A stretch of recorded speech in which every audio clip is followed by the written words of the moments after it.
je vais commencer avec mes...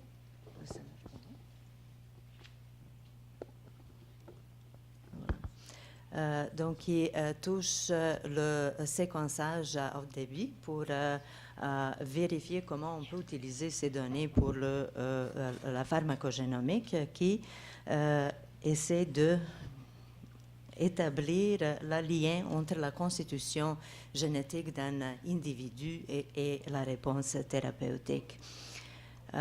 Cette réponse est influencée par est variable, influencée par les différents facteurs qui peuvent être l'âge, sexe, la fonction physiologique, mais le central à cette variabilité sont les facteurs génétiques.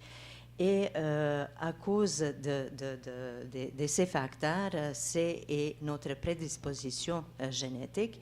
Si on donne la même dose de médicaments aux patients ayant la même maladie, certains vont répondre de façon optimale, mais les autres vont avoir peu de médicaments ou trop de médicaments. Donc, on va avoir les patients avec sous-efficacité et les patients qui vont avoir les effets secondaires. Donc, quels sont les facteurs génétiques? Ce sont variations génétiques de notre génome et surtout, ils sont intéressants ceux qui changent l'activité des protéines de côté quantitatif et qualitatif. Si on pense par exemple à une variation génétique qui change l'activité d'enzymes métabolisants, ça peut changer le taux de médicaments dans le plasma et bien sûr la réponse génétique. Mais ils ne sont pas seulement les enzymes métabolisants qui sont importants pour l'effet de médicaments.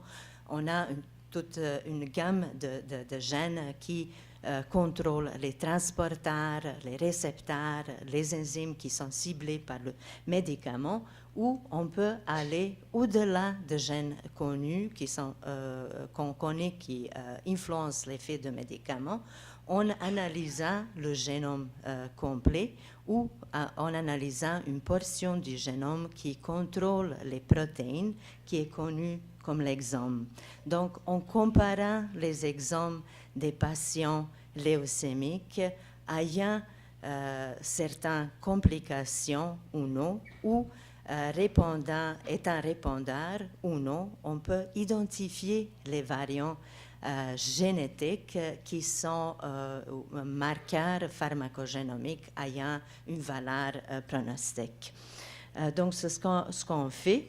Et par exemple, donnant à travers d'un exemple chez patients enfants leucémiques, un médicament qui est largement utilisé et qui est essentiel pour le traitement, il s'appelle asparaginase, mais en même temps, il peut donner les complications plus fréquentes étant pancréatite et thrombose. Et donc, en identifiant ces variants génétiques à travers l'analyse d'exomes, on peut voir que certains patients peuvent être prédits ou peuvent avoir un risque très élevé, étant 15 à 20 fois plus élevé chez le porteur de ces variants. Et bien sûr, en élargissant cette recherche pour analysant d'autres complications qui sont liées avec l'autre médicament utilisé pour le traitement de la leucémie, on espère être capable d'appliquer un traitement individualisé où la dose et le choix de médicaments est ajusté selon la génétique d'individus, augmentant l'efficacité et diminuant la toxicité. Je veux remercier la Société de leucémie et lymphome, ainsi tous mes collègues et le membre de laboratoire, et vous aussi. Merci.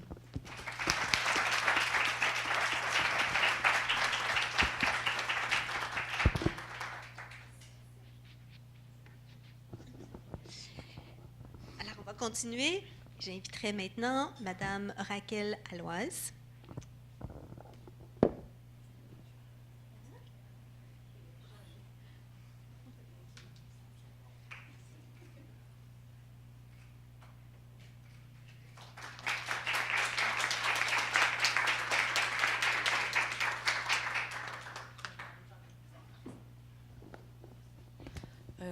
Je suis très contente, très honorée de partager avec avec vous ma passion, puis de venir ici en personne, de vous remercier de votre appui.